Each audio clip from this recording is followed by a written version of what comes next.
آج ہمارا جو روپے کے اوپر پریشر ہے وہ سارا ہے ہی اس وجہ سے کہ ہمارے بیرون ملک کے قرضے اتنی تیزی سے بڑھے اور ادھر پہنچ گئے ہیں کہ آج ہمیں مشکل سب سے زیادہ پڑی ہوئی ہے کہ ہم کیسے یہ واپس کریں.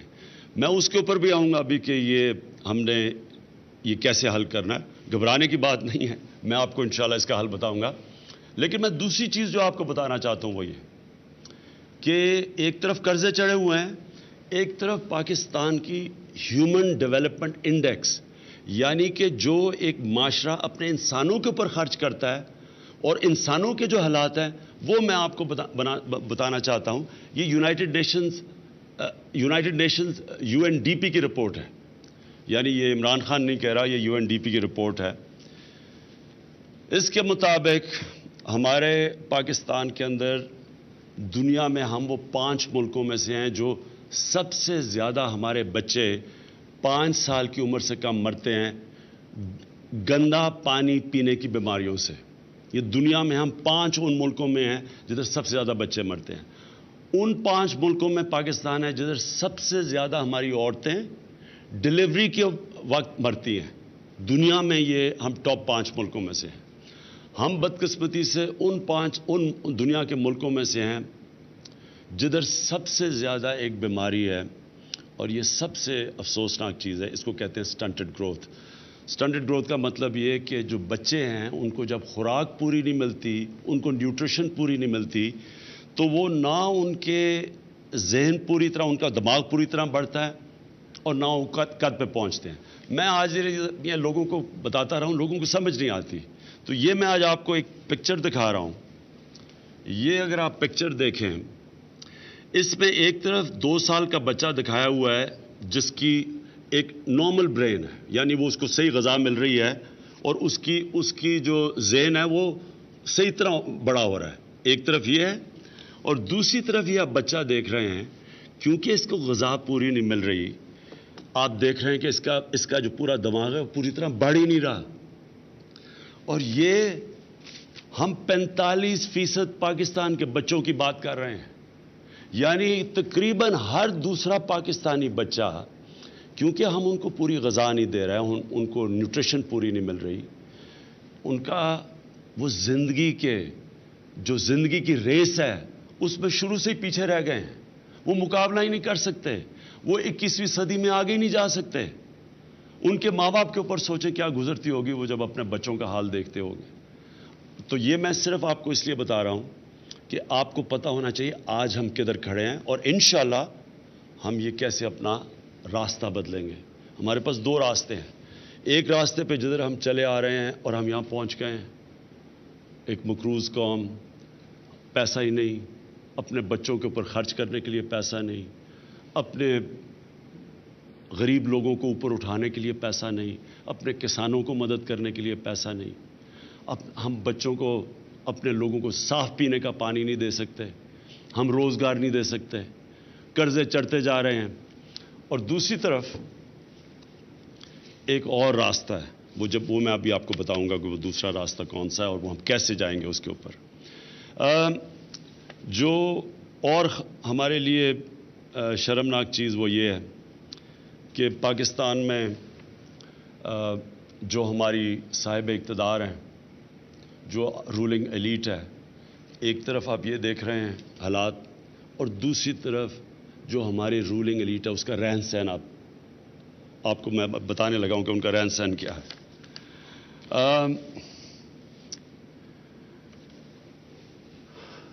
پرائم منسٹر, پاکستان کا جو پرائم منسٹر ہے اس کے ہیں 524 ملازم.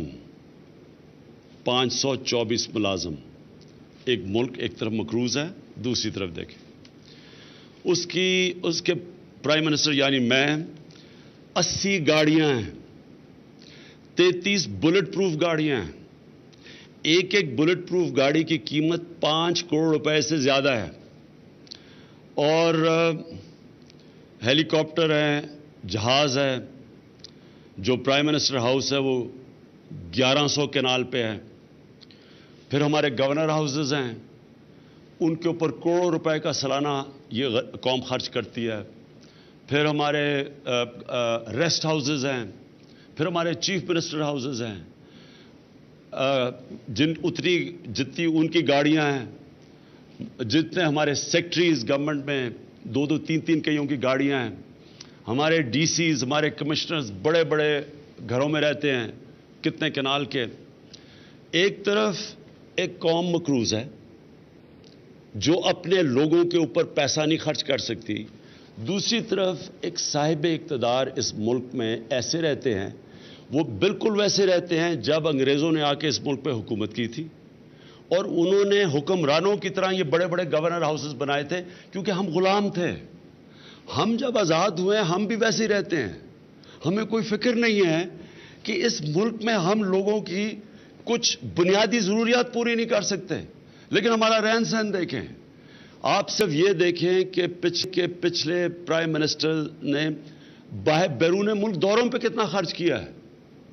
کوئی 65 کروڑ روپیہ ایک پرائم منسٹر دورے پہ خرچ کرتا ہے، دوروں پہ۔ یہ کیا کرنے جاتے ہیں باہر؟ مجھے کوئی یہ بتائے کہ 65 کروڑ روپیہ آپ دوروں پہ خرچ کرتے ہیں، یہ کدھر جاتا ہے پیسہ؟ اسپیکر نیشنل اسمبلی، ان کا بجٹ تھا 16 کروڑ روپیہ، اور سنا انہوں نے 8 کروڑ روپیہ دوروں پہ خرچ کیا ہے۔ یہ کیا کرتے ہیں وہ جا کے؟ وہ کوئی ملک فتح کرنے جا رہے ہیں، وہ کیا کرنے جاتے ہیں وہاں؟ تو میں آج آپ کے سامنے اس لیے ساری باتیں رکھ رہا ہوں کیونکہ میں یہ چاہتا ہوں کہ آپ اپنے ذہنوں میں ڈال لیں کہ اگر ہم نے اپنا رخ نہ بدلا، ہم ایک تباہی کی طرف اب جا رہے ہیں۔ اللہ قرآن میں کہتا ہے کہ میں کبھی کسی قوم کی حالت نہیں بدلتا جب تک وہ قوم خود اپنی حالت بدلنے کی کوشش نہ کرے۔ ہم نے اگر اپنے آپ کو اس تباہی سے روکنا ہے، ہمیں اپنی سوچ بدلنی پڑے گی، ہمیں طور طریقے بدلنے پڑیں گے، ہمیں اپنا رہن سہن بدلنا پڑے گا، اور سب سے زیادہ ضروری چیز جو اس قوم کے لیے، ہمیں رحم اپنے دل میں پیدا کرنا پڑے گا کہ ہماری آدھی آبادی 2 وقت کی روٹی نہیں سے کھا سکتی۔ یہ اپنے ذہنوں میں ڈال لیں۔ 45% پاکستان کے بچے، ان کو یہ بیماری ہے کیونکہ ہم ان کو کھانا نہیں دے سکتے صحیح طرح۔ ہمیں اپنے دل میں یہ پیدا کرنا پڑے گا کہ جب تک ہم نے اپنی سوچ نہیں بدلی، اور ہم نے یہ نہیں سوچا کہ ان لوگوں کا کیا بنے گا جن کو ہمارا 2.25 کروڑ بچہ سکولوں سے باہر ہے، 2.25 کروڑ بچے سکولوں میں نہیں پڑھ رہے، ان کا کیا بنے گا؟ یعنی اگر یہ آبادی بڑھتی گئی جس طرح بڑھ رہی ہے، ہم اگر ان کو تعلیم بھی نہیں دیں گے، ظاہر ہے تعلیم نہیں دیں گے تو روزگار تو نہیں ملنے لگا لوگوں کو۔ اگر یہ ملک اسی طرح جاتا رہا، پانی کا آگے کون مسئلہ حل کرے گا؟ کون اس ملک، ایک پاکستان کے لیے مسئلہ ایک اور آیا ہوا ہے، کلائمیٹ چینج۔ ہم نمبر 7 وہ پاکستان ہے، نمبر 7 پہ جو سب سے زیادہ متاثر ہوگا، جس کو کہتے ہیں گلوبل وارمنگ، جو موسم گرم ہو رہا ہے، ہم ادھر کھڑے ہوئے ہیں۔ تو میں پھر سے آپ کو کہوں گا کہ آج وقت ہے کہ ہم اپنی حالت بدلیں۔ میری ایک ہی، ہم سارے مسلمانوں کے ایک رول ماڈل ہیں جو ہم سب فالو کرتے ہیں، جو قرآن شریف، اللہ قرآن میں ہمیں کہتا ہے کہ ان کی زندگی سے سیکھو، اور وہ ہیں ہمارے نبی صلی اللہ علیہ وسلم۔ تو میں بڑا چھوٹا سا آپ کو بتاؤں کہ انہوں نے ان عربوں کو جو ریگستان میں رہتے تھے، جو قبیلوں میں بٹے ہوئے تھے، جو آپس میں لڑتے تھے، جن کے 2 طرف سپر پاورز تھیں، رومن امپائر ایک طرف، پرشین امپائر ایک طرف، وہ دنیا کے عظیم لیڈر نے کیا چیزیں کی تھیں کہ وہ قبیلوں کو بھی انہوں نے اکٹھا کر دیا، اور انہوں نے چند سالوں کے اندر ان کو دنیا کی عظیم قوم بنا دیا۔ وہ کیا چیزیں کی تھیں؟ میں ذرا صرف وہ پرنسپلز پہلے آپ کو بتانا چاہتا ہوں، کیونکہ وہ پرنسپلز جو قوم اپناتی ہے وہ اوپر چلی جاتی ہے۔ آج جو میں وہ پرنسپلز بتاؤں گا وہ سارے مغربی جمہوریت میں وہ پرنسپلز اپنائے ہوئے ہیں، وہ قوموں نے وہی چیزیں اپنائی ہوئی ہیں جو انہوں نے جن پرنسپلز کے اوپر ایک قبیلوں کو جن کے پاس کچھ تھا بھی نہیں، 2 سپر پاورز کے سامنے کھڑا کر دیا۔ تو وہ میں آپ کو بتاؤں کہ ہم نے وہ کیا ہم نے اپنے اپنے آپ کو بدلنا ہے، وہ کیا اصول ہیں؟ سب سے پہلے ایک قوم کے اندر قانون کی بالادستی آتی ہے، رول آف لا۔ اس کے بغیر قوم نہیں اٹھ سکتی۔ جو بھی سویلائزیشن اوپر جاتا ہے ان کا قانون کے اوپر عمل کرنا، ان کا قانون لوگوں کے لیے ایک برابر ہوتا ہے۔ قانون ہوتا ہی کمزور کو طاقتور سے تحفظ دینے کا ہے۔ تو انہوں نے سب سے پہلے قانون کی بالادستی قائم کی، اور انہوں نے ایک سٹیٹمنٹ دی کہ اگر میری بیٹی بھی قانون توڑے گی اس کو بھی میں سزا دوں گا۔ یعنی قانون کے اوپر کوئی نہیں ہے۔ دو خلیفہ وقت حضرت عمر رضی اللہ تعالیٰ اور حضرت علی کٹیرا کے اندر کھڑے ہوئے، عدالت میں گئے۔ حضرت علی ایک یہودی شہری سے کیس ہار جاتے ہیں، خلیفہ وقت ایک یہودی شہری سے کیس ہارتا ہے۔ دو چیزیں سامنے آتی ہے کہ ایک، سارے لوگ قانون کے سامنے، خلیفہ بھی قانون کے نیچے ہے، اور دوسرا کہ اقلیتیں وہ بھی برابر کے شہری ہیں۔ یعنی یہ اس وقت جب یہ ایسی سوچ نہیں تھی، تب انہوں نے یہ کہا کہ قانون کے سامنے سارے انسان ایک برابر ہے۔ پھر انہوں نے زکوٰۃ، اب زکوٰۃ کا کانسیپٹ یہ کیا چیز تھی؟ زکوٰۃ کا مطلب کہ حیثیت کے مطابق لوگ ٹیکس دیں گے۔ جتنا زیادہ میرے پاس پیسہ اتنا زیادہ میرے پر ذمہ داری، میں ان کے لیے پیسہ خرچ کروں جن کو اللہ نے زیادہ نہیں دیا۔ یہ اس کو کہتے ہیں پروگریسو ٹیکسیشن۔ یہ آج مغرب کے اندر ہے۔ آپ یہ جو بڑے، جن کو میں بڑی سویلائزڈ قومیں کہتا ہوں، اسکینڈینیویا، یہ ناروے، سویڈن، ڈنمارک، اگر آپ وہاں دیکھیں تو وہاں پروگریسو ٹیکسیشن ہے۔ پیسے والے لوگ ٹیکس دیتے ہیں، ان کے ٹیکس سے نچلے طبقے کی بنیادی ضروریات پوری کی جاتی ہیں۔ تعلیم، غریبوں کی اعلیٰ تعلیم، اعلیٰ علاج ہسپتالوں میں، بے روزگار ہو جائے ان کو پیسے ملتے ہیں، عدالت میں جائیں ان کے لیے حکومت وکیل کر کے دیتی ہے۔ یہ آج یہ ساری چیزیں مغرب میں، یہ مدینہ کی ریاست میں چیزیں آئی تھیں۔ زکوٰۃ حیثیت کے مطابق زیادہ پیسے لیتے تھے، وہ پیسے سے معذوروں کو، بیواؤں کو، یتیموں کو، غریبوں کو اسٹیٹ ان کی مدد کرتی تھی۔ اور پھر مدینہ کی ریاست کے اندر حضرت عمر کی کال تھی کہ اگر کتا بھی بھوکا مرے میری ریاست میں ذمہ دار ہوں۔ یعنی صرف انسانوں کی ذمہ داری نہیں تھی، جانوروں کی بھی ذمہ داری تھی۔ آج مغرب میں یہ ہے، مغرب میں آج آپ کو کتے نہیں بھوکے مرتے دیکھتے۔ اب جانوروں کے لیے وہاں جگہ بنی ہوئی ہیں، ان کے لیے ہسپتال ہیں، وہ نہیں آپ کو سڑکوں پہ ملتے بھوکے مرتے ہوئے۔ جو آج ہمارے انسانوں کا حال ہے وہ جانوروں کا ان کا بہتر حال ہے۔ وہ جو اصولوں کے اوپر انہوں نے کھڑا مدینہ کی ریاست جو بنائی تھی، میرٹ کا نظام تھا۔ آج مغرب میں بہترین میرٹ کا نظام ہے۔ آج ہمارے میرٹ دیکھیں، وہاں دیکھیں، اور میرٹ کا نظام یہ تھا کہ جو بھی ڈیزرو کرتا ہے۔ خالد بن ولید نے مسلمانوں کو تقریباً شکست دے دی تھی جنگ احد میں، لیکن ان کو انہوں نے سپہ سالار بنایا ہمارے نبی صلی اللہ علیہ وسلم نے۔ میرٹ، جو مسلمان اوپر گئے تھے، میرٹ کا نظام تھا۔ آج آپ یہ ساری چیزیں دیکھ لیں، یہ ساری چیزیں مغرب میں ہیں، یہاں نہیں ہیں۔ پھر ذمہ داری کیا تھی؟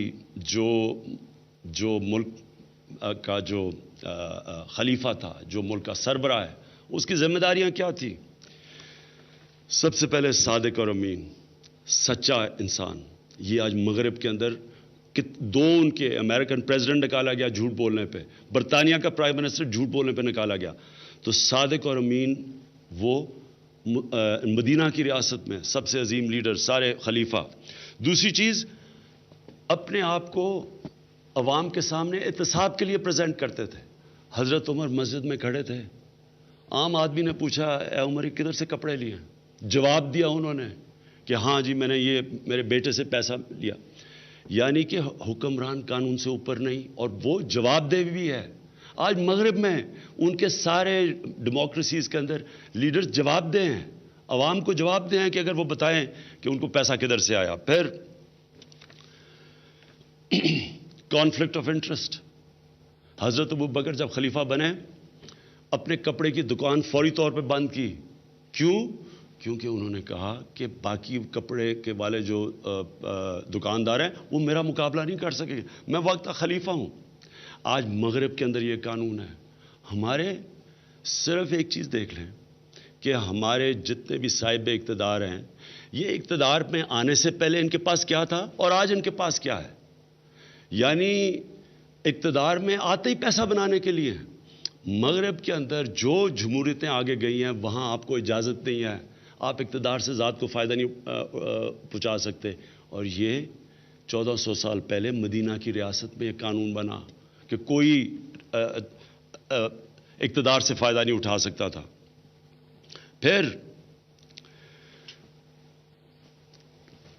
تعلیم, سب سے زیادہ زور نبی صلی اللہ علیہ وسلم نے جنگ بدر کے بعد پہلے سے کہہ دیا کہ پیسہ بھی نہیں تھا ان کے پاس, ہتھیار بھی نہیں تھے, لیکن انہوں نے جب تعلیم کو ترجیح دی سب کے اوپر کہ جو بھی مکہ کا قیدی 10 لوگوں کو پڑھا لکھا دے وہ آزاد ہو سکتا ہے. تو ایک عظیم انسان نے, عظیم دنیا کے لیڈر نے اپنی قوم کو بتایا کہ تعلیم کے بغیر ایک قوم آگے نہیں بڑھتی. آج ہمارا حال دیکھ لیں, 2.25 کروڑ بچے اسکولوں سے باہر ہیں. آج آپ سوچ لیں مغربی کتنا وہ پیسہ خرچ کرتے ہیں تعلیم کے اوپر. تو جو پرنسپلز مدینہ کی ریاست میں بنائے گئے تھے وہ پرنسپل آج مغرب میں ہیں, اور ہم ایک بھی چیز نہیں اس کے اوپر چل رہے. تو یہ جو آج میں نے آپ کو شروع میں, آپ نے گھبرانا نہیں ہے. آپ کو یہ جو میں نے چیزیں بتائی کہ ہمارے حالات کتنے برے ہیں, یہ حالات اس لیے برے ہیں کہ ہم کوئی بھی اس اصول پہ نہیں چل رہے جس کے لیے یہ ملک بنا تھا. یہ ملک اس لیے نہیں بنا تھا کہ وہاں جناب ہندو یہاں پیسے والے تھے تو وہ جا کے تب پاکستانی پیسے والے آ گئے, مسلمان پیسے والے آ گئے. اس لیے نہیں یہ ملک بنا تھا. یہ ملک بنا تھا جو علامہ اقبال, جو میں سمجھتا ہوں کہ پچھلے 500 سال میں سب سے عظیم مسلمان ذہن تھا, انہوں نے یہ ایک خواب تھا کہ ہم ایک ان اصولوں کے اوپر کھڑا کریں گے ایک ملک کو جس کے اوپر نبی صلی اللہ علیہ وسلم مدینہ کی ریاست بنائی تھی. اب میں آپ کو بتاتا ہوں کہ ہم نے اب کرنا کیا ہے. اور میں آپ کو یہ بھی بتا دوں کہ میری زندگی گزری ایسی ہے کہ ساری زندگی مجھے لوگ کہتے تھے کہ یہ بھی نہیں ہو سکتا, کرکٹر نہیں بھی بن سکتے, کپتان نہیں بن سکتے, تیز بولر نہیں بن سکتے, ہسپتال نہیں بن سکتا, پھر دیہات میں پرائیویٹ سیکٹر یونیورسٹی نہیں بنا سکتا, پھر 2 پارٹی سسٹم میں تیسری پارٹی نہیں آ سکتی. یہ ساری زندگی میں سنتا رہا ہوں. میں ساری زندگی ایک چیز سیکھی ہے, مقابلہ کرنا. میں انشاءاللہ آپ سب کو, آپ نے میری ٹیم بننا ہے, اور میں آپ کو اب یہ جدھر ہم کھڑے ہیں میں آپ کو مقابلہ کر کے دکھاؤں گا ہم کیسے نکلیں گے اس سے. تو شروع کروں گا اپنے آپ سے. میں پہلے یہ جو ہماری 524 ملازم ہیں, میں ایک تو پرائم منسٹر ہاؤس میں نے آپ کو بتایا میں نہیں رہ رہا. میں نے ایک جو ملٹری سیکٹری کا باہر پرائم منسٹر ہاؤس کے باہر جگہ ہے, ان کا گھر ہے, اس میں رہ رہا ہوں. 3 بیڈ روم کا وہ گھر ہے.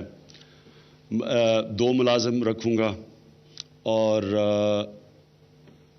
یہ 2 گاڑیاں رکھوں گا. وہ 2 گاڑیاں اس لیے رکھوں گا کہ وہ اس لیے کہہ رہے ہیں کہ سیکیورٹی کا ایشو ہے. اصل میں اپنے گھر میں رہنا چاہتا تھا, میں یہ بھی پیسہ نہیں خرچ کرنا چاہتا تھا, لیکن کیونکہ ہماری ایجنسیز نے بتایا کہ میری جان کو خطرہ ہے اور مجھے سیکیورٹی کی ضرورت ہے, اس لیے میں یہاں رہ رہا ہوں. نہیں تو میں آرام سے بنی گالا میں رہ سکتا تھا تاکہ کوئی بھی خرچہ نہ ہو. یہ جو گاڑیاں ہیں انشاءاللہ ان کی ہم اب آکشن کریں گے. میں بڑے بڑے بزنس مین کو دعوت دوں گا کہ وہ آئیں, اور یہ جو ہماری بلٹ پروف گاڑیاں ہیں جو باہر سے منگوائی ہوئی ہیں مہنگی مہنگی, ان سب کی ہم آکشن کروائیں گے. یہ سارا پیسہ ہم انشاءاللہ پاکستان کی ٹریجری میں ڈالیں گے. اس کے علاوہ میری جو سوچ ہے کہ ہم سارے گورنر ہاؤسز, ہم جو چیف منسٹر ہاؤسز ہیں, 2 جگہ ہمارے چیف منسٹر ہیں, ہم ان کو سب میں سادگی لے کے اب آئیں گے. خرچے اپنے کم کریں گے. ہم آپ کو آگاہ رکھیں گے کہ ہم کتنے اپنے خرچے کم کر رہے ہیں. ہم آپ کو بتائیں گے کہ پہلے کیا خرچے تھے اب کیا ہیں. یہ گورنر ہاؤسز میں کوئی ہمارا گورنر نہیں رہے گا. ان سارے گورنر ہاؤسز کے لیے ہم نے ایک کمیٹی بنائی ہے. یہ کمیٹی ہے دانشوروں کی، اس میں ہر قسم کے ایکسپرٹس بیٹھے ہیں. یہ میٹ کرے گی ابھی کمیٹی انشاءاللہ. جب ہماری کیبنٹ میٹنگ کل سے شروع ہوگی یہ کمیٹی میٹنگ بلاؤں گا. یہ فیصلہ کریں گے کہ ان بڑے بڑے ہم نے ان کے لیے کیا کرنا ہے جس سے عوام کو فائدہ ہو. پرائم منسٹر ہاؤس کا میری جو سوچ ہے وہ میں آپ کو بتا دوں کہ ایک اعلیٰ قسم کی یونیورسٹی بنائیں گے جو ریسرچ کرے گی، جس میں ریسرچ ہوگی اور جس میں دنیا سے ہم بڑے بڑے اسکالرز کو بلائیں گے. ایک ٹاپ کلاس پاکستان میں یونیورسٹی بنائیں گے، ایک ایلیٹ یونیورسٹی بنائیں گے. یہ بڑی زبردست جگہ ہے اور یونیورسٹی کے لیے ہونی بھی اچھی سی جگہ ہے. تو ایک تو میرا یہ سوچ ہے، باقیوں کا ہم انشاءاللہ آپ کو بتاتے رہیں گے کہ ہم ان کے لیے کیا کریں گے. ایک ہم پوری اب ٹاسک فورس بنائیں گے. ڈاکٹر عشرت حسین کے نیچے یہ ٹاسک فورس بنے گی اور اس کا کام ہی ہوگا کہ ہم اس ملک میں خرچے کم کریں. ہر ڈپارٹمنٹ بائی بیوروکریسی کے اندر ہر جگہ جدھر خرچے اتنے بڑے ہوئے ہیں اور عوام کا پیسہ خرچ ہو رہا ہے شاہانہ رہن سہن میں، ہر جگہ اب ہم نے خرچے کم کروانے اور لوگوں کو یہ احساس دلوانا. اور میں آپ کو بھی چاہتا ہوں کہ آپ کو یہ احساس ہونا چاہیے کہ ہم نے یہ جو بھی پیسہ ہم اپنے اوپر خرچ کرتے ہیں، ہم ان کا پیسہ لیتے ہیں جو بیچارے 2 وقت کی روٹی نہیں کھا سکتے، جو ہمیں بچوں کو پڑھا نہیں سکتے. یہ ہمیں اپنا مائنڈ سیٹ چینج کرنا ہے. نئے پاکستان میں نئی سوچ کی ضرورت ہے. ہم نے یہ پیسہ بچا کے پہلے ان لوگوں پہ خرچ کرنا ہے جو ہمارا طبقہ پیچھے رہ گیا، جن کو ہم معاشرے نے ہماری ریاست نے پیچھے چھوڑ دیا، جن کو ہم نے موقع ہی نہیں دیا کہ وہ بھی آ کے اوپر مقابلہ کریں. تو ڈاکٹر عشرت کے نیچے یہ ٹاسک فورس بنے گی اور اس کا مقصد ہی صرف یہ ہوگا کہ ہم اپنے خرچے کم کریں.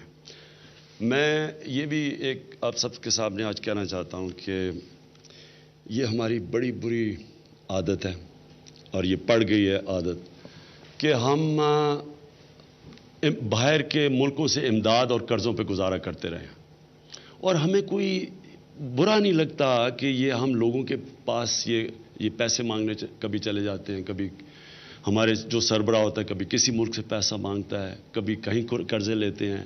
ابھی ہم پتہ ہے جی IMF سے اب ہم نے قرضے لینے ہیں.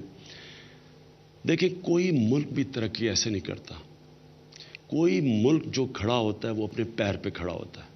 قرضہ ہوتا ہے ایک چھوٹے سے وقت کے لیے، ایک مشکل وقت آتا ہے. مثلا جرمنی اور جاپان تباہ ہو گئے دوسری جنگ عظیم میں، انہوں نے قرضہ لیا ایک پیریڈ کے لیے، اس کے بعد وہ قوم اپنے پیر پہ کھڑی ہو گئی. ہمیں اپنے پیر پہ کھڑا ہونا ہے. ہم یہ ایسے جیسے ہم گزارا کرتے آئے ہیں اب تک ہم نہیں کر سکتے، اب ویسے اگلے قرضہ دینے کے لیے تیار نہیں ہے.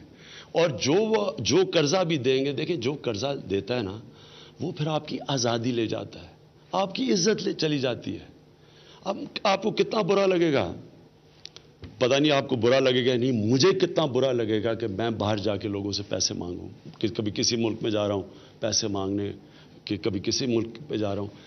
میں اپنے ملک کے لیے شوکت خانم کے لیے پیسہ مانگنے کے لیے میں پاکستان کی سڑکوں پہ نکلا ہوں، لیکن پاکستانیوں سے پیسہ مانگ رہا تھا. لیکن اگر مجھے کوئی کہے کہ کسی باہر والے ملک سے جا کے پیسہ مانگو، مجھے بھی شرم آئے گی. اور آپ کے لیے کتنا برا ہوگا کہ جب ایک ملک کا سربراہ پیسے مانگتا ہے تو سارے ملک کی عزت چلی جاتی ہے. دیکھیں دنیا اس کی عزت کرتی ہے جو اپنی عزت کرتا ہے. جو قوم اپنی عزت نہیں کرتی، جس میں قومی غیرت نہیں ہوتی، وہ دنیا اس کی عزت نہیں کرتی. ہمیں برا لگتا ہے. میں کئی دفعہ ہوا ہوں، ہم باہر گئے ہیں، پاکستانیوں کو علیحدہ وہ لائن میں کھڑا کر دیتے ہیں اور دنیا کے لوگ جا رہے ہوتے ہیں پاسپورٹ دے کے چلے جاتے ہیں. کتنی شرم کی بات ہے ہمارے لیے. لیکن یہ ہمارا قصور ہے، یہ دنیا کا قصور نہیں ہے. ہم جو ہاتھ پھیلا کے دنیا کے سامنے پہنچتے ہیں. تو میں انشاءاللہ میرا یہ ارادہ ہے کہ اس قوم کو میں نے اپنے پیر پہ کھڑا کرنا ہے. ہم نے کبھی کسی کے سامنے ہاتھ نہیں پھیلانے. ہم نے ایک عظیم قوم بننا ہے. عظیم قوم بنتی ہے قربانیاں دے کے. وہ بیکاریوں کی طرح بھیک مانگنے سے کوئی قوم عظیم نہیں بنتی. ہم نے اپنے پیر پہ کھڑا ہونا ہے. اور کیسے، وہ میں اب آپ کو بتاتا ہوں. پیسہ اکٹھا کرنا ہے ہم نے. اس 20 کروڑ لوگوں کے اندر 8 لاکھ لوگ صرف ٹیکس دیتے ہیں. 20 کروڑ عوام میں 8 لاکھ لوگ اگر ٹیکس دیں گے، وہ ملک زیادہ دیر نہیں چلے گا. یہاں پیسے والے لوگ ہیں, بڑے بڑے گھروں میں رہتے ہیں, بڑی بڑی گاڑیاں چلاتے ہیں, ٹیکس ہی نہیں دیتے. جو انشاءاللہ میں آپ کے سامنے وعدہ کرتا ہوں, سب سے پہلے میں نے ایف بی آر کو ٹھیک کرنا ہے.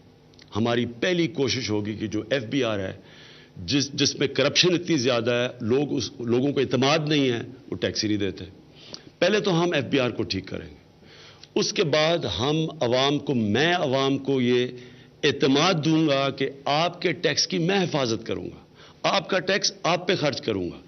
پوری یہ جو ہم یہ کیمپین چلائیں گے, اب آسٹیرٹی کیمپین, سادگی کی, یہ چلتی جائے گی مسلسل. ہم ہر روز آپ کو بتائیں گے کہ ہم نے عوام کا کتنا پیسہ بچایا. لیکن جب ایک طرف ہم پیسہ بچا رہے ہیں, یہ آپ کی ذمہ داری ہے کہ آپ ٹیکس دیں. اس کو جہاد سمجھیں آپ, کہ آپ نے اپنے ملک کی غیرت کے لیے ٹیکس دینا ہے. آپ اگر ٹیکس بچاتے ہیں, آپ اپنے ملک کو نقصان پہنچاتے ہیں. جب آپ کی حیثیت ہے ٹیکس دینے کی اور آپ ٹیکس بچاتے ہیں, تو یاد رکھیں یہ جو غریب لوگ ہیں بیچارے, جن کو ہم نہ پڑھا سکتے ہیں, نہ پانی دے سکتے ہیں, بیچارے جو کن حالات میں رہ رہے ہیں, کچی بستیوں میں جا کے دیکھیں, کراچی میں کبھی جا کے دیکھیں, وہ گندے نالے کے ساتھ بچے وہاں چیزیں اٹھا کے کھا رہے ہیں. یعنی ہم یہ کیسے برداشت کر سکتے ہیں؟ تو ہم نے یہ سوچنا ہے کہ یہ جو ہم ٹیکس دیں گے, اس کو یہ سمجھیں کہ اللہ کے لیے دے رہے ہیں. جس طرح ہم زکوٰۃ دیتے ہیں, یہ ہم نے دینا ہے اپنے نچلے طبقے کو اوپر اٹھانے کے لیے.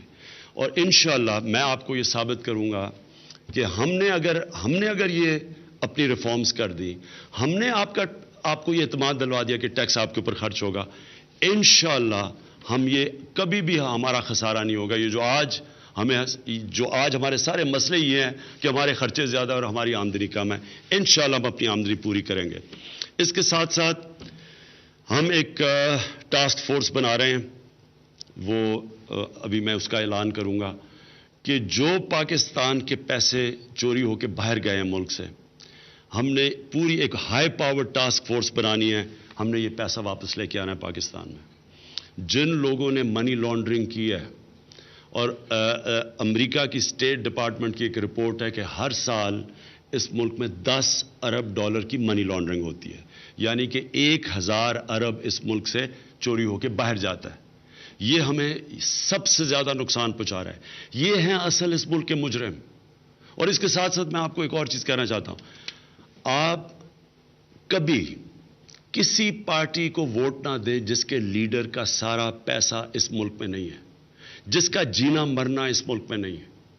کیسا وہ لیڈر ہے جو اپنے ساری بزنس اور پیسے باہر رکھ رہا ہے اور آ کے لیڈری پاکستان میں کر رہا ہے؟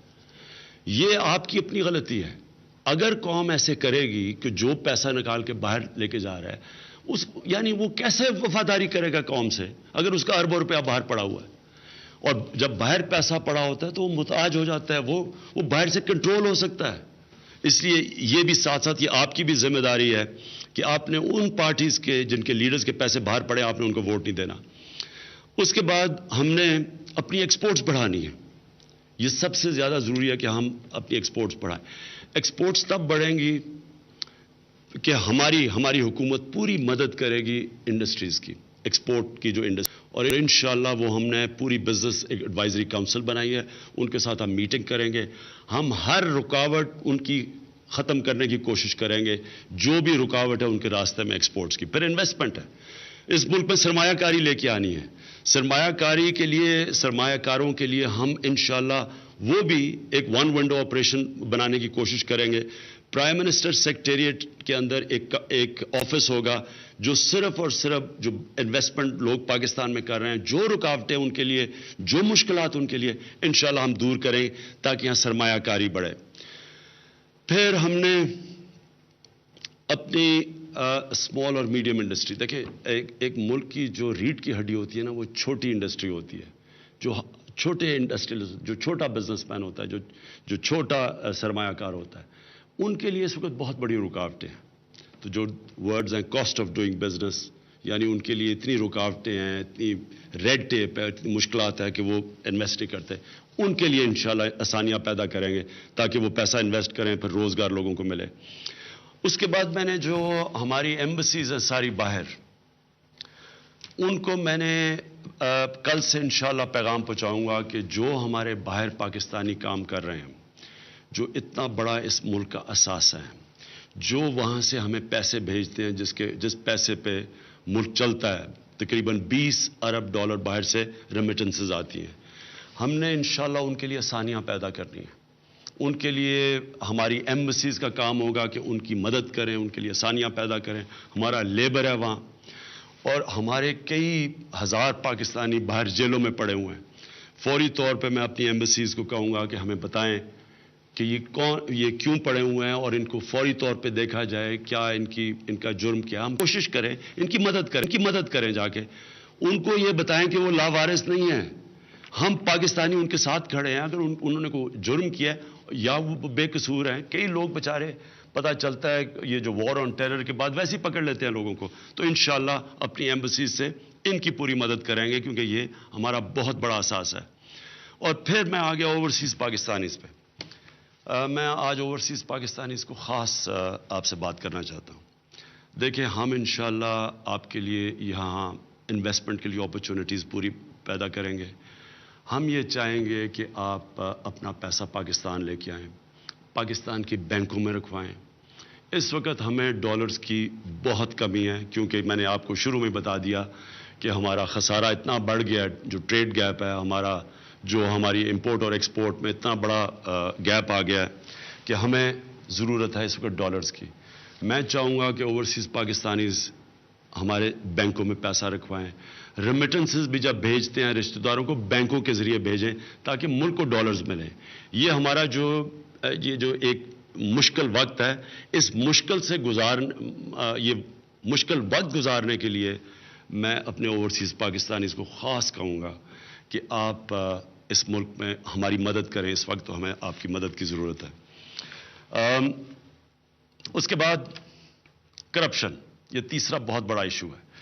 کرپشن کے اوپر ہم نے پورا اب زور لگانا ہے. کوئی بھی ملک جس میں اتنی زیادہ کرپشن ہو، ملک آگے بڑھ نہیں سکتا. کرپشن دو کام کرتا ہے. ایک تو پیسہ جو عوام پہ خرچ ہونا ہوتا ہے وہ لوگوں کی جیبوں میں چلا جاتا ہے. کرپشن کرتے وقت جب صاحب اقتدار کرپشن کرتے ہیں تو وہ ملک کے ادارے تباہ کر کے کرپشن کرتے ہیں. نہیں تو وہ کرپشن نہیں کر سکتے، نہیں تو وہ پکڑے جائیں گے. اس لیے کرپشن کے اوپر انشاءاللہ ہم پورا زور لگائیں گے. ایک تو نیب ہے، نیب کو میں انشاءاللہ نیب چیئرمین سے میٹنگ کروں گا. کسی قسم کی ان کو مدد چاہیے، ان کو ہمارے سے مین پاور چاہیے، ان کو فنڈ چاہیے. ہم ان کی پوری مدد کریں گے ان کو پاورفل بنانے کے لیے. اس کے ساتھ ساتھ ہم ایک قانون پاس کرنے لگے جو ہم نے پختونخوا کی اسمبلی میں کیا تھا. اسے کہتے ہیں وسل بلور ایکٹ. مطلب یہ ہے کہ کوئی بھی آدمی، خاص طور پہ گورنمنٹ ڈپارٹمنٹس میں، جو بھی کرپشن کی نشاندہی کرتا ہے، جو بھی پیسہ اس سے وصول ہوگا اس کی نشاندہی کرنے کی وجہ سے، اس کا 20 یا 25% اس کو جائے گا. یعنی کہ ان کو حلال طریقے سے وہ پیسہ بنا سکتے ہیں اگر وہ ملک کی کرپشن بچائیں اور ملک کا پیسہ بچائیں.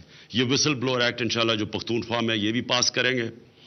اور SECP یہ بڑا امپورٹنٹ ہے. اس کو ہم انشاءاللہ اس ادارے کو ٹھیک کریں گے، کیونکہ یہ بھی پہلے یہ ملے ہوئے تھے کرپٹ لوگوں کے ساتھ. اور پھر FIA، میں منسٹری آف انٹیریئر اپنے نیچے رکھ رہا ہوں، اور اس کی وجہ یہ ہے کہ FIA کے ذریعے ہم نے جو منی لانڈرنگ ہوتی ہے اس ملک سے اور جو کرپشن ہے اس کے لیے میں خود اس کے اوپر پورا نظر رکھوں گا.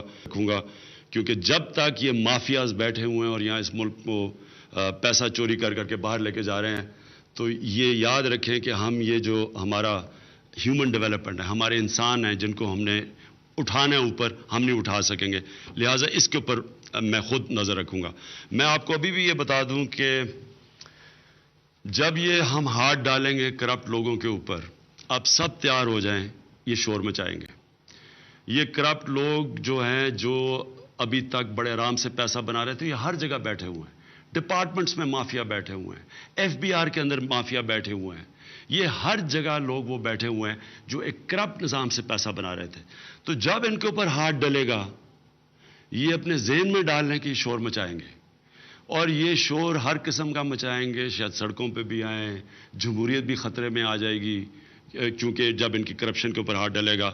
لیکن آپ نے میرے ساتھ کھڑے رہنا ہے، کیونکہ ہم نے یا یہ ملک بچے گا یا یہ کرپٹ لوگ بچیں گے. تو اس لیے تیار ہو جائیں اس کے لیے. اور میں پھر سے آپ کو کہتا ہوں کہ اللہ نے میری ٹریننگ کرائی ہے مقابلہ کرنے کے لیے, تو انشاءاللہ میں ان کا پوری طرح آپ کو مقابلہ کر کے دکھاؤں گا. پھر ہم نے سب سے زیادہ چیز عام لوگوں کے لیے, ہم نے انصاف کا نظام ٹھیک کرنا ہے. میں نے چیف جسٹس کے ساتھ ہم نے میٹنگ کرنی ہے. ہم نے یہ جو عدلیہ عدالتوں میں جو لوگ سالوں سالوں کیسز چلتے ہیں, نیچے مسئلے ہیں, کچہریوں میں مسئلے ہیں لوگوں کے, عام آدمی کو مصیبت ہے, زمین کے کیسز ہیں, کئی سال چلتے ہیں, لوگ بیچارے اگلے جہان میں چلے جاتے ہیں لیکن زمین کے کیس حل نہیں ہوتے. ہم نے چیف جسٹس صاحب کے ساتھ بیٹھ کے بات کرنی ہے, جو ہم نے پختونخوا میں کیا تھا. وہاں بھی ہم نے پشاور ہائی کورٹ کے چیف جسٹس کے ساتھ بیٹھ کے ایک سول پروسیجر کوڈ میں امینڈمنٹ کی تھی. 1 سال کے اندر اندر سارے کیسز, سول کیسز کا ہم نے فیصلہ کیا تھا ہوگا. اور وہ ہمارے ساتھ عدلیہ بھی تھی, انہوں نے بھی ہمارے ساتھ پوری طرح تعاون کیا. اور اب ہم انشاءاللہ نیشنل لیول کے اوپر یہ کریں گے کہ کیسز 1 سال سے زیادہ کیسز کو نہیں جانا چاہیے.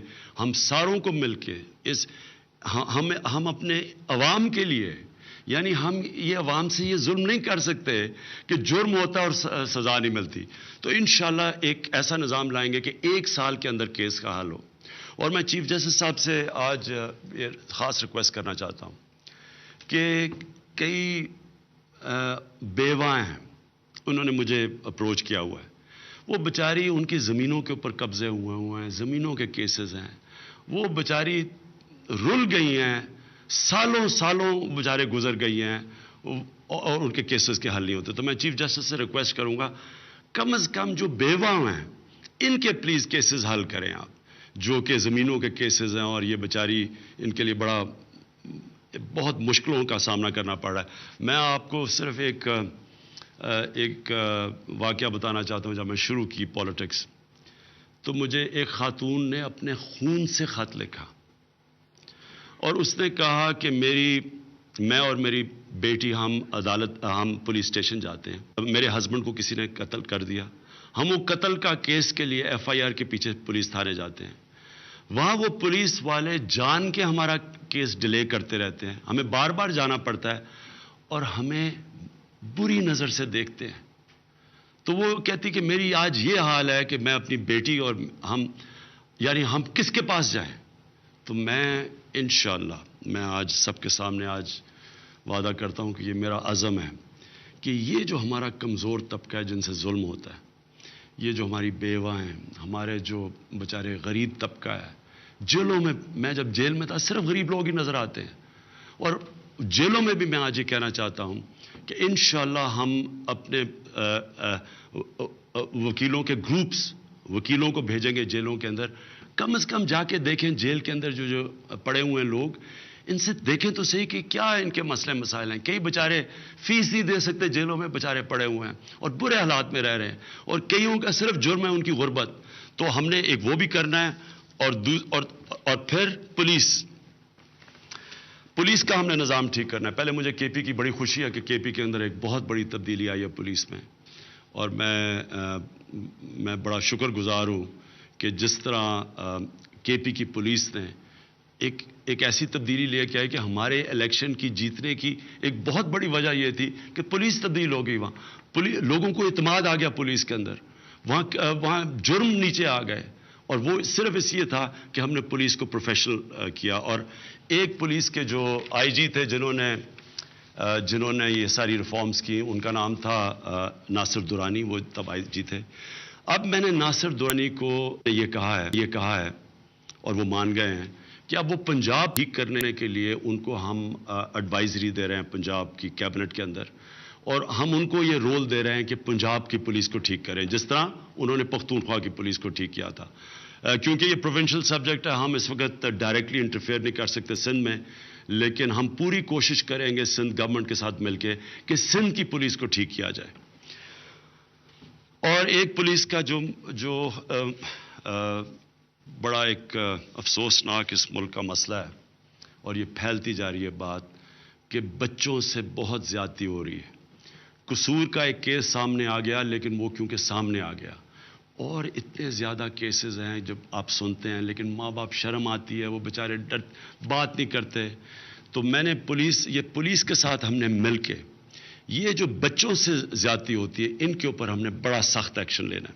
اور انشاءاللہ ہمارے جو ہیومن رائٹس کی ہم نے منسٹری بنائی ہے، اس کا اصل مقصد بھی یہ ہوگا کہ یہ جو بچوں چائلڈ ابیوز جو ہے اس کے اوپر ہم پورا زور لگائیں ختم کرنے کے لیے. چھٹا ہے جی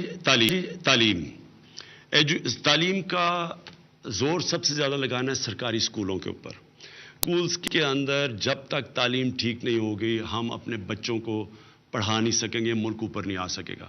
اکثریت ہمارے بچے گورنمنٹ اسکولوں میں جاتے ہیں. گورنمنٹ اسکولوں کا برا حال ہے، اور کیونکہ گورنمنٹ اسکولوں کا برا حال ہے تنخواہ دار لوگ اپنے بچوں کو پرائیویٹ اسکولوں میں بھیجتے ہیں. اور پرائیویٹ اسکولوں کے اندر کئی دفعہ ریگولیٹڈ فیسز نہیں ہیں، فیسز بڑھ جاتی ہیں، کتابوں کے کاسٹ بڑھ جاتے ہیں. اور مجھے پتہ ہے کہ جو ہماری تنخواہ دار طبقہ ہے وہ کس طرح کی قربانیاں دے رہا ہے اپنے بچوں کو پرائیویٹ اسکولوں میں پڑھانے کے لیے. مجھے پتا ہے کہ کئی دو نوکریاں کر رہے ہیں صرف اس لیے کہ ان کے بچے پرائیویٹ اسکول میں پڑھ جائیں. لوگ اپنی قربانی دے دیتے ہیں لیکن وہ اپنے بچوں کی قربانی نہیں دینا چاہتے. وہ چاہتے ہیں بچے کم از کم ان کو صحیح تعلیم ملے. اس لیے سب سے زیادہ تو ہم نے زور لگانا ہے گورنمنٹ اسکولوں کی سٹینڈرڈ ٹھیک کرنا. پختونخوا کے اندر کئی گورنمنٹ اسکولوں کی سٹینڈرڈ اتنی ہوئی کہ پرائیویٹ اسکول سے 1.5 لاکھ بچہ گورنمنٹ اسکولوں کے اندر آیا. اب ہم نے اس کو اور لیول پہ لے کے جانا ہے. ہم نے گورنمنٹ اسکولوں کی سٹینڈرڈ ٹھیک کرنی ہے. اس کے باوجود جو اتنے زیادہ ہمارے بچے اسکولوں سے باہر ہیں، ہم ایک اور چیز سوچ رہے ہیں کہ ڈبل شفٹ کریں. پرائیویٹ اسکولوں کو دعوت دیں کہ جو گورنمنٹ اسکول کی پریمیسز ہیں جب وہ گورنمنٹ اسکول کا ٹائم ختم ہو تو پرائیویٹ اسکول کے جو بھی آنا چاہتا ہے وہ کرائے پہ لے کے تو وہاں پھر وہ کلاسز ہولڈ کر سکتے ہیں. لیکن یہ ایمرجنسی ہے. ہم نے اپنے 2.25 کروڑ بچے جو باہر پڑے ہیں، ہم نے یہ ظلم نہیں ہونے دینا اپنی قوم سے. ہم نے اپنے بچوں کو پڑھانا ہے اور ہم نے مدرسہ کے بچوں کو نہیں بھولنا. میری جو اب ایک اور بھی ویژن ہے وہ یہ کہ مدرسے سے نکل کے بچوں کو بھی انجینئر بننا چاہیے، ڈاکٹر بننا چاہیے، بڑے بڑے کام کرنے جنرل بننا چاہیے، ججز بننا چاہیے. یہ کیوں نہیں ہم کیوں نہیں ان کو موقع دیتے؟ تو انشاءاللہ ہم نے اب پورا زور لگانا ہے کہ مدرسہ کی جو ایجوکیشن سسٹم ہے، جیسے 24 لاکھ بچے پڑھتے ہیں ہمارے، ان کی سٹینڈرڈ ہم ریز کریں، ان کو موقع دیں کہ وہ بھی ان کے وہاں سے بھی بچے پڑھ کے آگے بڑھ سکیں. پھر ہسپتالوں کے لیے ہم نے ہاسپٹلس کے لیے ایک ٹاسک فورس بنائی ہے. ہم نے جو پختونخوا کے اندر کیا بڑا مشکل کام ہے. میں آپ کو ایک چیز سمجھا دوں. شوکت خانم بنانا ہاسپٹل، ایک نیا ہاسپٹل بنانا، اس میں نئے نظام بنانا، اس کے اندر نیا سسٹم لے کے آنا، میرٹ کا نظام بنانا، سزا اور جزا آسان کام ہے. لیکن گورنمنٹ ہاسپٹل جس میں ایک پرانا نظام آیا ہوا ہے، ایک فرسودہ نظام، اس کو ٹھیک کرنا بہت مشکل کام ہے. ہم نے بڑی کوشش کی، بڑا زور لگا کے پختونخوا کے اندر آخری سال میں 5 سال زور لگایا. آخری سال میں گورنمنٹ ہاسپٹل میں تبدیلی آنی شروع ہوئی. ابھی بھی نہیں آئی صحیح طرح، لیکن جب تک ہم گورنمنٹ ہاسپٹلس کی مینجمنٹ سسٹم بدلیں گے نہیں، وہ پرائیویٹ ہاسپٹل کا نہیں مقابلہ کریں گے. پھر ہوگا کیا کہ امیر آدمی پرائیویٹ ہاسپٹل اور غریب آدمی گورنمنٹ ہاسپٹل. ہم نے گورنمنٹ ہاسپٹلس کو ٹھیک کرنا ہے اور اس کے لیے میں نے ایک ٹاسک فورس بنائی ہے.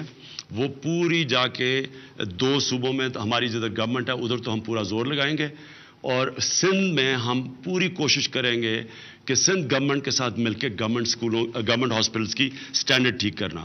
اور جو سب سے زیادہ ضروری ہے، سارے پاکستان کے اندر ہیلتھ کارڈ لے کے آئیں گے. پختونخوا کے لوگوں کو جو ہیلتھ کارڈ تھا 5.5 لاکھ روپے کی جو انشورنس تھی کہ غریب گھرانے میں اگر کوئی بیمار ہو جاتا ہے تو 5.5 لاکھ روپے تک وہ خرچ کر سکتا ہے. انشاءاللہ یہ سارے پاکستان کے اندر انشاءاللہ ہم ہیلتھ انشورنس لے کے آئیں گے تاکہ غریب گھرانے بیچارے، پہلی مشکل ہے کھانا پینا مشکل ہے، تو کوئی بیمار ہو جائے تو کم از کم ان کے پاس ہیلتھ کارڈ ہو، وہ کسی بھی ہسپتال میں جا کے اپنا علاج کروا سکے.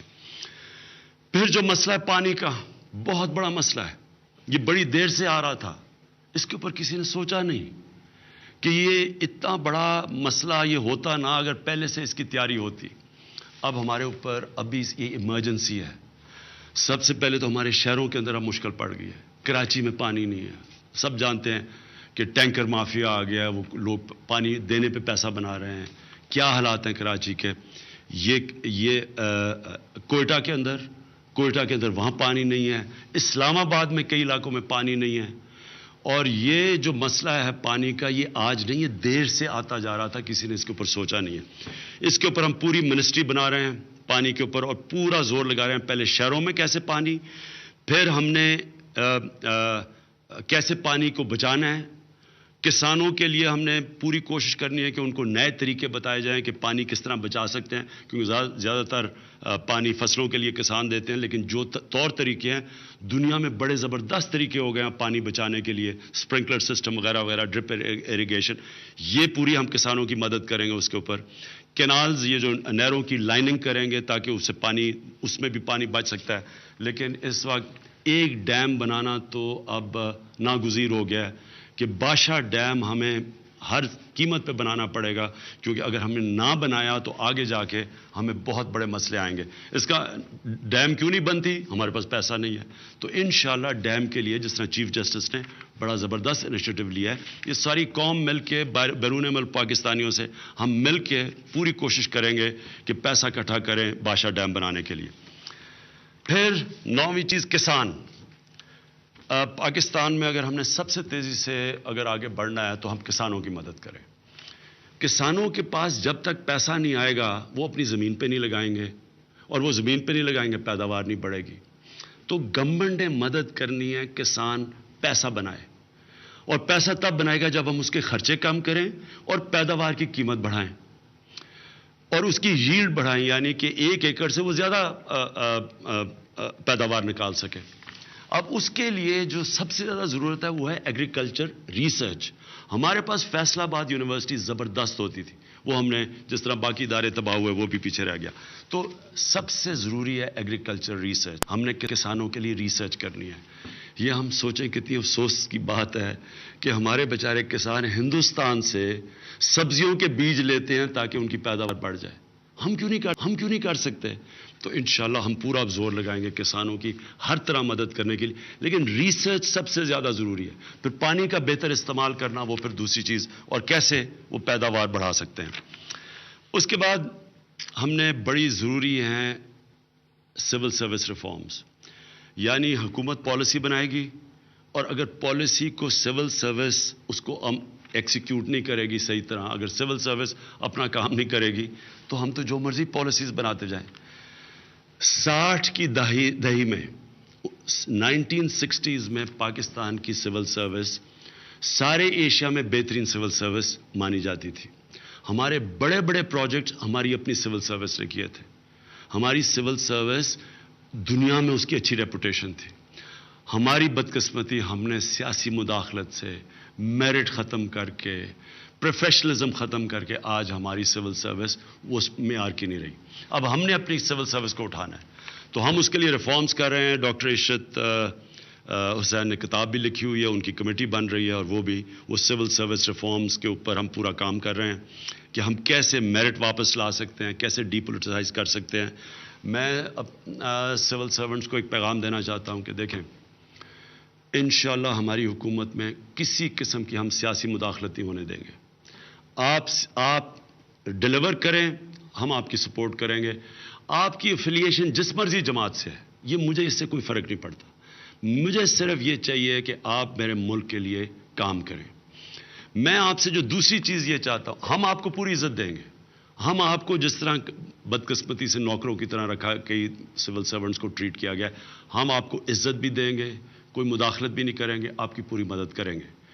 آپ کو انشاءاللہ ٹینیور کی بھی آپ کی پروٹیکشن بھی دیں گے کہ یہ نہیں کہ ہر دوسرے دن ٹرانسفر، آپ کی وہ بھی مدد کریں گے. لیکن میں جو چاہتا ہوں، میں آج آپ سے یہ چاہتا ہوں کہ جو عام آدمی، ہمارا عام آدمی جب سرکاری آفیسز میں آئے، آپ نے اس کو عزت دینی ہے، اس کو انسان سمجھنا ہے، اس کو وی آئی پی بنانا ہے. یہ اللہ کا کام ہے. وہ بیچارے عام آدمی دھکے کھاتا پھرتا ہے. اس کے جو بیچارے کے جو اس کا حق ہے، جو اس کا رائٹ ہے، وہ ہی نہیں اس کو ملتا. ایک ہم انشاءاللہ رائٹ ٹو سروسز ایکٹ لے کے آ رہے ہیں، جو ہم نے پختونخوا میں لے کے آئے تھے، کہ اگر ایک ڈپارٹمنٹ لوگوں کے کام کرتی ہے جو عام آدمی کے کام، مثلا پاسپورٹ آفس ہے، مثلا آئی ڈی کارڈ ہے، جو بھی چیز جو عام آدمی کا رائٹ ہے، اگر اس کا ٹائم پہ کام کرتی ہے ہم ان ڈپارٹمنٹس کو بونسز دیں گے. لیکن اگر لوگوں کا کام نہیں ہو رہا ہم ان کو پینلائز کریں گے. سزا اور جزا کا قانون لے کے آئیں گے سول سروسز میں. جو اچھا کام کرے گا اس کو اوپر تنخواہیں بھی آپ کی زیادہ بڑھائیں گے. لیکن آپ نے عام آدمی جو بیچارہ دھکے کھاتا پھرتا ہے سرکاری دفتروں کے باہر، اس کی آپ نے زندگی بہتر کرنی ہے، اور انشاءاللہ ہم اس کے اوپر پورا کام کریں گے. اس کے بعد بلدیاتی نظام. پختونخوا کے اندر پہلی دفعہ بلدیاتی نظام لے کے آئے ہیں جس کے اندر ہم نے نیچے تک پاور دی ہے. ہم نے اس میں سے بڑا سیکھا ہے. اب ہم سارے 2 صوبوں میں جدھر ہماری حکومت ہے ایک نیا بلدیاتی نظام لے کے آئیں گے. ناظم کی ڈائریکٹ الیکشن کروائیں گے، ڈم کو ڈائریکٹلی الیکٹ کروائیں گے، اس کو ہم امپاور کریں گے، اس کے اوپر چیکس اور بیلنسز ہوں گے تاکہ ایک نچلی طور پہ ڈیولپمنٹ ہو. اب تک یہ ہوتا رہا ہے کہ سارا پیسہ پنجاب کے اندر اور سندھ میں چیف منسٹر کے پاس ہوتا ہے. وہ کیا کرتا ہے، وہ جو پیسہ جانا چاہیے بلدیات میں وہ دے دیتا ہے ڈیولپمنٹ فنڈز ایم این اے اور ایم پی اے کو. کہیں بھی دنیا میں ایم این اے اور ایم پی اے کو ڈیولپمنٹ فنڈ نہیں ملتے. ہاں وہ ان کی آواز ہو سکتی ہے، لیکن بتا سکتے ہیں، لیکن ڈیولپمنٹ ہوتی ہے بلدیات میں. تو ہم نے بلدیاتی نظام کو بہترین کرنا ہے. ساری دنیا کے اندر جو ملک آگے ہیں ان کا بہترین بلدیاتی نظام ہے. اس کے بعد نوجوانوں کے لیے پہلے تو ہم نے نوکریاں دینی ہے، اور نوکریوں کے لیے ہم نے ایک انشاءاللہ بڑا زبردست پروگرام بنایا ہے ہاؤسنگ کا. ہم نے بڑا چیلنج لیا ہے، 50 لاکھ گھر بنانے ہیں، سستے گھر 5 سالوں کے اندر. یہ بڑا چیلنج ہے، اس کے اوپر ہم پوری کوشش کر رہے ہیں. ہم نے باہر کی ایکسپرٹیز بھی لی ہے، پورا اوپینین لیا ہے اس پہ کہ کیا سسٹم، کیسے 1 ونڈو آپریشن لے کے آنا ہے. یہ بڑا چیلنج ہے، لیکن اگر یہ چل پڑا اس سے نوکریاں ملیں گی، اس سے اور انڈسٹری چلے گی، اس سے اور 50 انڈسٹری تو ڈائریکٹلی اس کے ساتھ کھڑی ہو جائیں گی. تو انشاءاللہ یہ ایک طریقہ ہے کہ جو ہم نے پہلے بنایا کہ نوکریوں کے لیے. دوسرا ہم نے سکل سکھانے ہیں، ہم نے یعنی کہ نوجوانوں کے لیے سکل ایجوکیشن کے لیے کام کرنا ہے. تیسرا قرضے دیں گے، سود کے بغیر قرضے دیں گے نوجوانوں کو کہ اپنی وہ بزنسز کریں. اور آخر میں جو سب سے زیادہ ضرورت مجھے بار بار نوجوان کہتے ہیں کھیلوں کی گراؤنڈیں بنانی ہیں. میں جب کرکٹ کھیلنی شروع کی تھی لاہور میں تو وہ کئی گراؤنڈیں غائب ہی ہو گئی ہیں، قبضے ہو چکے ہیں ان کے اوپر. کراچی میں وہ مجھے بتا رہے ہیں، جاوید میاں داد بتا رہے تھے کہ وہاں جو گراؤنڈوں میں کئی گراؤنڈوں پہ وہ کھیلتے وہ قبضے ہو گئے ہیں، ان کے اوپر گھر بن گئے. ہم نے اپنے بچوں کے لیے کھیلوں کی گراؤنڈیں بنانی ہیں، ہم نے لوگوں کے لیے پارکس بنانی ہے. اور انشاءاللہ یہ ایک پوری کیمپین آپ چلائیں گے کہ یہ حق ہے ہمارے لوگوں کا، شہریوں کا، ہماری خواتین کو نکلنے کے لیے پارکس بھی ہوں اور بچوں کے لیے کھیلوں کی گراؤنڈیں. پھر ہم نے سارے پاکستان کے اندر ایک بہت بڑی مہم شروع کرنی ہے درخت لگانے کی. ہم نے 1 ارب درخت لگائے پختونخوا میں. اب ہم نے یہ سارے جو ہم نے تجربہ سیکھا ہے سارے پاکستان میں اربوں درخت اب ہم نے لگانے ہیں. یہ ہمارے آنے والی نسلوں کے لیے ضروری ہے. ہم نے شہروں کے اندر درخت لگانے ہیں. اگر ہم نے شہروں میں درخت نہ لگائے تو یہ گرمی بڑھتی جائے گی. جس طرح کراچی کے اندر ہیٹ ویو آ گیا ہے کیونکہ وہاں کوئی درخت ہی نہیں ہے، وہاں صرف سیمنٹ کے اوپر دھوپ پڑتی ہے، گرمی بڑھ جاتی ہے، گرمی بڑھتی ہے، بارشیں کم ہو جاتی ہیں. لہٰذا ہم نے یہ بہت بڑی چیز ہے کہ ہم نے ایک بڑے پیمانے کے اوپر پاکستان کو ہرا کرنا ہے. اور یہ ایک سارے ہمارے اپنے نوجوانوں کو ہم ساتھ ملائیں گے. ہمارا ایک نوجوان آبادی ہے، ان کو ہم ساتھ ملائیں گے اور انشاءاللہ ایک بڑے پیمانے پہ کیمپین کریں گے پاکستان کو ہرا کرنے کے لیے. اس کے ساتھ ساتھ ہم نے پولوشن، ہوا کی پولوشن جو کہ اس وقت لاہور میں نومبر آنے والا ہے، انتہا کی پولوشن ہے، بیماریاں ان سے پھیلتی ہیں، پتہ نہیں سے کتنی ہمارے بچوں کو اور بوڑھوں کو کتنا افیکٹ ہوگا. تو اس لیے ایک بڑے پیمانے پہ پولوشن کے اوپر ہم نے پورا زور لگانا ہے. ہم نے منسٹر پورا رکھا ہوا ہے انوائرمنٹ کا، امین اسلم کو، اور انہوں نے پولوشن کے اوپر بھی، درخت لگانے پہ بھی. اور جو تیسری چیز ہے گندگی، حدیث ہے کہ آدھا ایمان صفائی ہے، اور ہم جتنا اپنے ملک میں گندگی پھیل گئی ہے، کراچی میں ہم نے کراچی کو بدلتے دیکھا ہے. کہاں ایک صاف ستھرا شہر اور کہاں گندگی کے اندر گندگی ہے. اور پھر ہم سمندر کو بھی برباد کر رہے ہیں گند سمندر کے اندر ڈال کے. تو یہ پوری ایک کیمپین کرنی ہے ہم نے. اپنے ملک میں ہم نے دریا صاف کرنے ہیں, اپنی ہوا صاف کرنی ہے. یہ جو سارا گند پڑا ہوا ہے اس کے لیے ویسٹ ڈسپوزل کے لیے ہمیں کوئی ضرورت نہیں ہے کہ باہر سے ہم کمپنیز لے کے آئیں. ہمارے پاس اتنی زیادہ یہاں ملک میں بے روزگاری ہے, اپنے آپ کو آرگنائز کرنا ہے اور ہم نے اب اپنی صفائی شروع کرنی ہے اس ملک کی. تو یہ میرا بہت بڑا ٹارگٹ ہے کہ پاکستان انشاءاللہ 5 سال کے بعد ایسا لگے کہ جیسے آپ کسی دنیا کے یورپ کے ملک میں جاتے ہیں اور آپ کو صفائی نظر آتی ہے. اور یہ کوئی بڑی مشکل چیز نہیں ہے, اس کے لیے ارادہ چاہیے صرف. اور پھر ٹورزم, جتنا زیادہ پاکستان میں ٹورزم کا پوٹینشل ہے کسی کو اندازہ نہیں ہے. میں ان چند پاکستانیوں میں سے ہوں جو سارا پاکستان پھرا ہوں, دنیا بھی پھرا ہوں. میں آج آپ کو کہہ رہا ہوں کہ انشاءاللہ جو ہم نئے ریزورٹس کھولنے جا رہے ہیں, آپ سوئٹزرلینڈ بھی چلے جائیں تو آپ کو اتنی خوبصورتی نہیں ملے گی. انشاءاللہ ہر سال 4 نئے ہم نے ریزورٹس کھولنے ہیں. یہ الیکشن نہ آتا تو ابھی 4 ریزورٹس کھل چکے ہوتے پختونخوا میں, لیکن ہر سال ہمارا ہے کہ 4 نئے ریزورٹس کھولنے ہیں. ٹورزم کو ہم نے فروغ دینا ہے. ہم نے جو ابھی تک کسی نے سوچا نہیں ہے, اتنی خوبصورت ہماری سمندر کے ساتھ ساتھ بیچز ہیں, ہم کیوں نہیں ہم ان کو انشاءاللہ اب ڈیولپ کریں گے. ہماری فیملیز جائیں وہاں. کراچی میں کوئی جگہ ہی نہیں ہے جانے کے لیے, اتنی بڑی آبادی ہے. اور پھر باہر سے لوگ آئیں گے, گوادر کے پاس جائیں, اتنی خوبصورت بیچز دنیا میں نہیں ہے کہیں. تو انشاءاللہ ہم اپنی بیچز کا بھی استعمال کریں گے اور اپنے خوبصورت علاقوں کا بھی. پھر فاٹا, 3-4 چیزیں جو ہمیں میں آپ کو بھی بتا دوں ہمیں بڑا مشکل آنے والی ہے, اور اس کے لیے بڑا ایک مضبوط عزم چاہیے, ارادہ چاہیے اس کو ٹھیک کرنے کے لیے. سب سے پہلے فاٹا کے اندر بہت برے حالات ہیں. جنگ کی وجہ سے ابھی تک وہاں تباہی ہے. وہاں وہاں نارمل حالات نہیں ہیں. تو جلدی سے جلدی ہم کوشش کریں گے کہ فاٹا اور کے پی ضاموں مرج کیا جائے اور فاٹا کے اندر ڈیولپمنٹ شروع کی جائے, اور جلدی سے جلدی لوکل گورنمنٹ الیکشن کروائیں گے تاکہ ان کے ذریعے ڈیولپمنٹ شروع کی جائے. یہ بہت بڑا ایشو ہے فاٹا کا, اور یہ بڑا ہمیں سوچ سمجھ کے کرنا پڑے گا. یہ آسان نہیں ہے لیکن اس کے علاوہ راستہ کوئی نہیں ہے. دوسری چیز بلوچستان ہمارا پیچھے رہ گیا ہے. بلوچستان کے اندر حالات برے ہیں, اور انشاءاللہ ہماری حکومت اب بلوچستان میں پورا زور لگائے گی. ہم پوری کوشش کریں گے کہ جو لوگ ناراض بھی ہیں, جو ملیٹنٹس بھی بن چکے ہیں, ہم پوری کوشش کریں گے ان کو ساتھ لے کے آئیں. جو بھی ایشوز ہیں بلوچستان کے انشاءاللہ ہم حل کریں گے اور پورا زور لگائیں گے, جس میں میں خود پورا زور لگاؤں گا. ساؤتھ پنجاب کا جو ہم نے فیصلہ کیا کہ یہ اس کا صوبہ بنے گا, یہ بالکل بننا چاہیے. 12 کروڑ کا پنجاب ہے, ایک بیٹھ کے 12 کروڑ کا پنجاب کی حکومت نہیں ہو سکتی صحیح طرح. تو انشاءاللہ ہم اس کے اوپر بھی فوری طور پہ کام شروع کریں گے. اور کراچی کی میں پھر سے بات کر دوں, کراچی اگر نہیں اٹھے گا, کراچی پاکستان کا فائنینشیل کیپٹل ہے. اگر کراچی کے حالات اچھے نہیں ہوں گے, پاکستان کے معاشی حالات اچھے نہیں ہوں گے. تو کراچی کے لیے ٹرانسپورٹ ہم نے کرنی ہے, اور وہ انشاءاللہ ہم سندھ حکومت کے ساتھ پوری مدد کریں گے. کراچی کی پولیس, جو ساری سندھ کی پولیس, لیکن کراچی میں لا اینڈ آرڈر رینجرز صرف نہیں رکھ سکتے, پولیس کو ٹھیک کرنا پڑے گا.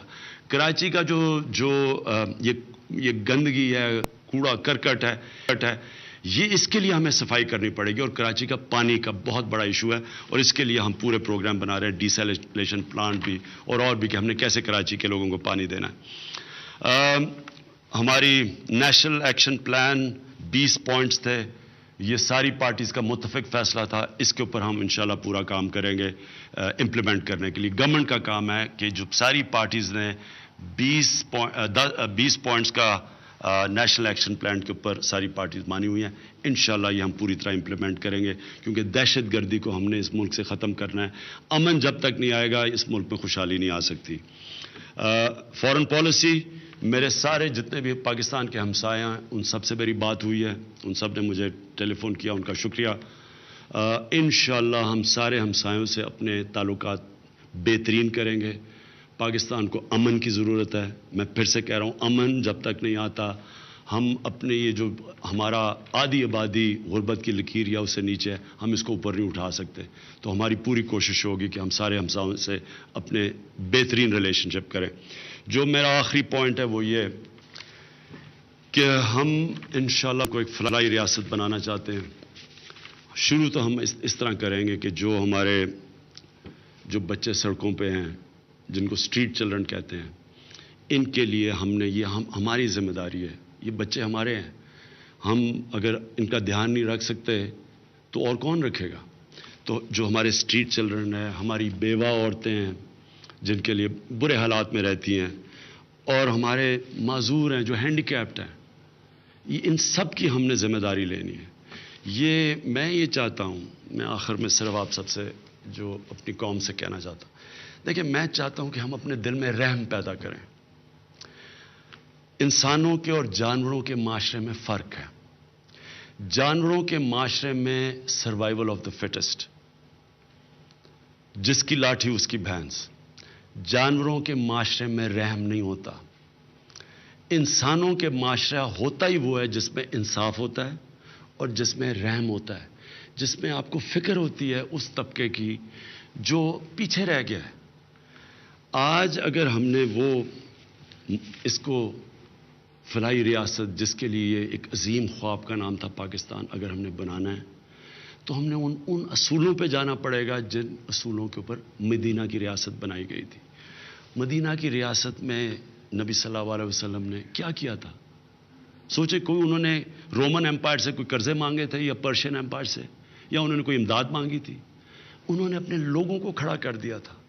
انہوں نے انسانوں کے اوپر ساری توجہ دی تھی، ان کی تعلیم پہ، ان کو انصاف دینے پہ، ان کی بنیادی ضروریات پوری کرنے پہ۔ انہوں نے صادق جو وقت خلیفہ تھے یا جو ہمارے نبی صلی اللہ علیہ وسلم جب سارے عرب کے اوپر بھی فتح کر دیا تو انہوں نے اپنی زندگی نہیں بدلی، انہوں نے محلات نہیں بنائے، سادگی اختیار کی۔ تو میں آج اپنی قوم سے آپ سب کے سامنے کہتا ہوں، میں آپ کو سادہ ترین زندگی گزار کے دکھاؤں گا۔ صرف مجھے جو سیکیورٹی کی وجہ سے جو مجھے مسئلے آتے ہیں اس کی وجہ سے مجھے یہ گارڈز وغیرہ رکھنے پڑتے ہیں۔ میں آپ کو ایک پیسہ آپ کا بچا کے دکھاؤں گا، آپ کا پیسہ میں بچاؤں گا، اور وہ سارا اپنی اس 50% نچلے طبقے کے اوپر خرچ کرواؤں گا۔ کوئی بزنس میں نہیں کروں گا۔ جب ایک حکمران بزنس کرتا ہے تو وہ نقصان پہنچاتا ہے ملک کو، اس لیے جب تک آپ کی وجہ سے میں اقتدار میں ہوں، کوئی بزنس میں نہیں کروں گا، کوئی کسی قسم کی یعنی آپ اپنے ذہن میں ایک چیز ڈال لیں کہ جو لوگ آپ کے مخالف ہیں، جو آپ کے دشمن ہیں، جو آپ کا پیسہ چوری کرتے ہیں، وہ میرے دشمن ہیں۔ میرا ان سے کسی سے کوئی ذاتی لڑائی نہیں ہے۔ میرا صرف مسئلہ یہ ہے کہ جو لوگ آپ کا پیسہ چوری کر کے ملک سے باہر لے کے جاتے ہیں وہ آپ کی تباہی کرتے ہیں، تو آپ نے میری مدد کرنی ہے اپنا پیسے کی حفاظت کرنے کے لیے۔ کون سا انسان ہے کہ جس کے گھر میں چوری ہو رہی ہو اور وہ چپ کر کے بیٹھے کہ نہیں جی پولیس خود ہی پکڑ لے گی؟ آپ چور کو پکڑ کر کے پولیس کے حوالے کراتے ہیں۔ جب ملک میں کرپشن ہوتی ہے، آپ کا پیسہ چوری ہو رہا ہے، آپ غریب ہو رہے ہیں، آپ مقروض ہو رہے ہیں، آپ کی ذمہ داری ہے کہ آپ ان کو روکیں، آپ میری مدد کریں ان کو روکنے کے لیے۔ اور اسی طرح جب ہماری حکومت کوئی بھی آپ کا پیسہ، آپ کا ٹیکس کا پیسہ غلط استعمال کرے گی، اب تو سوشل میڈیا کا زمانہ ہے، آپ کو بولنا چاہیے، آپ ہمارے اوپر چیک رکھیں، آپ کو کیونکہ یہ آپ کا پیسہ ہے، تو ہماری ذمہ داری یہ ہے کہ میں آپ کے پیسے کی حفاظت کروں۔ آپ کی یہ ذمہ داری ہے کہ آپ میری ٹیم بن کے مدد کریں میری اپنے پیسے کی حفاظت کرنے کے لیے۔ میں انشاءاللہ آپ کو یہ سب کو اعتماد دلوانا چاہتا ہوں۔ اللہ نے ہمارے ملک کو سب کچھ دیا ہے، اس ملک میں اللہ نے کوئی کمی نہیں چھوڑی، یہ اللہ کی خاص نعمت ہے، یہ پاکستان جو ہے، ہم نے اس کی حفاظت کرنی ہے، ہم نے اس کو اپنا ملک سمجھ کے رہنا ہے۔ جب سرکار کا پیسہ چوری ہوتا ہے تو ہم سب نے مل کے اس کی حفاظت کرنی ہے، اور انشاءاللہ ایک دن آئے گا، جو میں آپ کو اپنی ویژن دے دیتا ہوں۔ میری ویژن یہ ہے پاکستان کی کہ ایک دن آئے گا کہ پاکستان میں کوئی زکوٰۃ لینے والا نہیں ملے گا۔ پتہ نہیں میں تب زندہ ہوں گا یا نہیں، لیکن میرا ایمان ہے کہ وہ اگر ہم اس طرف چل پڑے، ہم نیشن بلڈنگ کی طرف چل پڑے، ایک دن آئے گا کہ پاکستان میں کوئی زکوٰۃ لینے والا نہیں ملے گا، اور ہم انشاءاللہ ان ملکوں کی مدد کریں گے جن کو اللہ نے زیادہ نہیں دیا، جدھر غریب، ہم وہ ملک ہوں گے جو لوگوں کی مدد کیا کریں گے۔ وہ ہے میرا آئیڈیا پاکستان کا، میں وہ پاکستان دیکھنا چاہتا ہوں۔ پاکستان زندہ باد۔